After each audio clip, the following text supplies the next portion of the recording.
ചർച്ചയിലേക്ക് വീണ്ടും ആൽമായ മുന്നേറ്റത്തിന്റെ പ്രതിനിധി ശ്രീ റിജു കാഞ്ഞുകാരൻ തുടർന്നു. ശ്രീ റിജുവും ഈ കാര്യത്തിൽ ഈ കത്തോലിക്ക സഭ നിങ്ങൾ പറയുന്ന പ്രകാരമാണെങ്കിൽ കത്തോലിക്ക സഭ മാത്രമല്ല ക്രിസ്ത്യൻ സമുദായം വലിയ തോതിലുള്ള ത്രെട്ടിനെ അഭിമുഖീകരിക്കുന്നു. അതിപ്പോൾ ജബൽപൂരിൽ ഉണ്ടാകുന്ന ആക്രമണങ്ങൾ അല്ലെങ്കിൽ ഛത്തീസ്ഗഡിലെ സംഭവങ്ങൾ, കഴിഞ്ഞ വർഷം ആകെ ഉണ്ടായ ആക്രമണങ്ങൾ, അപ്പോൾ ക്രിസ്ത്യൻ സമുദായം എന്ന നിലയ്ക്കുള്ള പ്രശ്നം നേരിടുകയാണ്. അപ്പം ക്രിസ്ത്യൻ സമുദായത്തിന്റെ സ്വത്തുണ്ടാക്കി അതിനെക്കുറിച്ച് എന്തൊക്കെയോ കാര്യങ്ങൾ പറഞ്ഞുള്ള ലേഖനങ്ങൾ പ്രസിദ്ധീകരിക്കുകയാണ്. ഈ ഒരു ത്രെട്ട് എന്ന് പറയുന്ന സംഗതി നിങ്ങൾ വിചാരിക്കുന്ന ത്രെട്ടുണ്ട്. ആ ത്രെട്ടിനെ എന്തുമാത്രം ശരിയാവണ്ണം പൊളിറ്റിക്കലി അഡ്രസ് ചെയ്യുകയും മനസ്സിലാക്കുകയും ചെയ്യുന്നുണ്ട് ഇന്ത്യയിലെ സഭാ നേതൃത്വം? അത് തന്നെയാണ് ഞാൻ നേരത്തെ പറഞ്ഞത്. എനിക്ക് നേരത്തെ അവിടെ നിന്ന് ചോദിക്കുന്ന ചോദ്യങ്ങൾ കേൾക്കുന്നുണ്ടായിരുന്നില്ല. അതുകൊണ്ട് തന്നെയാണ് ഞാൻ നേരത്തെ പറഞ്ഞ് അവസാനിപ്പിച്ചത്. അതായത് കത്തോലിക്ക സഭ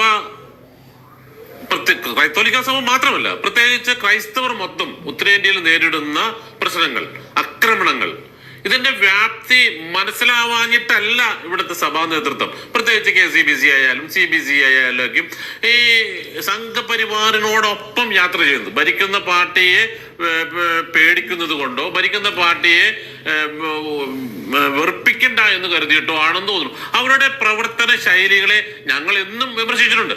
മണിപ്പൂർ കലാപ സമയത്ത് ഞങ്ങൾ ഇവിടുത്തെ കേരളത്തിലുള്ള തൃശ്ശൂർ ആർച്ച് ബിഷപ്പാണ് CBCയുടെ പ്രസിഡന്റ്. അദ്ദേഹത്തിന്റെ ഇടപെടലുകൾ ഒരു കാരണവശാലും ന്യായീകരിക്കാവുന്നതായിരുന്നില്ല. അതിനെതിരെ ഞങ്ങൾ ശക്തമായ രംഗത്ത് വരുന്നു. അന്ന് ആകെ ശക്തമായി ഇടപെട്ട സംസാരിച്ചത് ബാംഗ്ലൂർ ആർച്ച് ബിഷപ്പായിരുന്ന ആർച്ച് ബിഷപ്പ് മാത്രമാണ്. മറ്റുള്ളവർ എല്ലാവരും തന്നെ ഭയ ആശങ്കകളോടെ നിശബ്ദരായിരുന്നു. സഭയ്ക്കുള്ള സ്വത്തുക്കൾ പിടിച്ചെടുക്കും, കൊണ്ടുപോകും, അല്ലെങ്കിൽ അത് കള്ളപ്പണമാണോ അല്ലെങ്കിൽ പൂത്തിവെച്ചിട്ടുണ്ടോ, അത് ശരിയായ രീതിയിൽ കിട്ടിയതാണോ എന്നുള്ളതൊക്കെ പിന്നീട് വരുന്ന കാര്യങ്ങളാണ്. അതിനെ എങ്ങനെ ഹൈജാക്ക് ചെയ്യാം, എങ്ങനെ കടത്തി കൊണ്ടുപോകാം, അതിനെ ആ തരത്തിൽ ന്യൂനപക്ഷത്തെ എങ്ങനെ വേട്ടയാടാം എന്ന് കൃത്യമായ അജണ്ടയോട് കൂടി തന്നെയാണ് സംഘപരിവാർ മുന്നോട്ട് പോകാം. ഇപ്പൊ ഇവിടുത്തെ വിഷയത്തെ കുറിച്ച് പറയുമ്പോഴും ഉല്ലാസ് പറഞ്ഞത് ഞാൻ പറഞ്ഞല്ലോ, ഉല്ലാസ് BJPയുടെ സ്റ്റാൻഡ് പറഞ്ഞു. 3 ആഴ്ച മുമ്പ് കൊടുത്ത ആപ്ലിക്കേഷൻ, അതായത് ഒരു അംഗീകാരത്തിന് കൊടുത്തത് അല്ല ഒരു കുരിശിന്റെ പാം സൺഡേ ആഘോഷങ്ങൾക്ക് വേണ്ടിയുള്ള അപേക്ഷ കൊടുത്തിരുന്നു. അതിന് അപേക്ഷ അംഗീകരിച്ചാലും അവിടുത്തെ ഒരു സുരക്ഷാ കാരണം പറഞ്ഞ് 2 ദിവസം മുമ്പ് ഇന്ന പ്രശ്നങ്ങളുണ്ട് എന്ന് പറഞ്ഞുകൊണ്ട് അവിടുത്തെ ആർച്ച് ബിഷപ്പിന് കേന്ദ്ര സർക്കാർ ഒരു നിർദ്ദേശം നൽകിയാൽ ഇത് നിങ്ങൾ ഇത്തരത്തിലുള്ള ഒരു ലോങ് പ്രൊസഷൻ പറ്റില്ല, അതിന് പകരം സംവിധാനം ഒരുക്കണമെന്ന് പറയണമായിരുന്നു. അത് പറയാതെ 3 ആഴ്ച മുമ്പ് നൽകിയ അപേക്ഷ 3 ആഴ്ചകളിൽ ഒന്നും മിണ്ടാതെ ഇന്നലെ ശനിയാഴ്ച ഏറെ വൈകി എല്ലാം അത് റിജക്ട് ചെയ്യേണ്ടത്. അതിനെയാണ് ഞങ്ങൾ ചോദ്യം ചെയ്തത്. അതോടൊപ്പം തന്നെയാണ് സഭയുടെ നേതൃത്വം അതിനെ എതിരെ ഉള്ള റിയാക്ഷൻ, അതിനെതിരെ രാഷ്ട്രീയമായി നേരിടുന്ന കാര്യത്തിൽ സഭാ നേതൃത്വം പലപ്പോഴും പരാജയപ്പെട്ടു പോകുന്നു. അത് ഒരു ഭയത്തിൽ നിന്നുള്ള ഒരു പ്രശ്നമാണ് എന്നാണ് എനിക്ക് എപ്പോഴും തോന്നുന്നത്.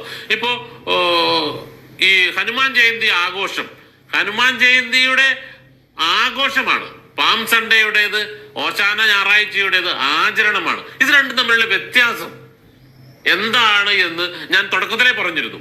ഇത് രണ്ടും തമ്മിൽ ഒത്തിരി വ്യത്യാസമുണ്ട്. ഒരു തിരുനാളിന്റെ പ്രദക്ഷിണം അല്ലെങ്കിൽ തിരുനാളിന്റെ ആഘോഷം മാറ്റിവെക്കുന്ന പോലെ ക്രൈസ്തവരെ സംബന്ധിച്ചിടത്തോളം ഓശാന ഞായറാഴ്ചയിലെ ആചരണങ്ങൾ മാറ്റിവെച്ചുകൊണ്ട് ചിന്തിക്കാൻ സാധിക്കുന്നതല്ല.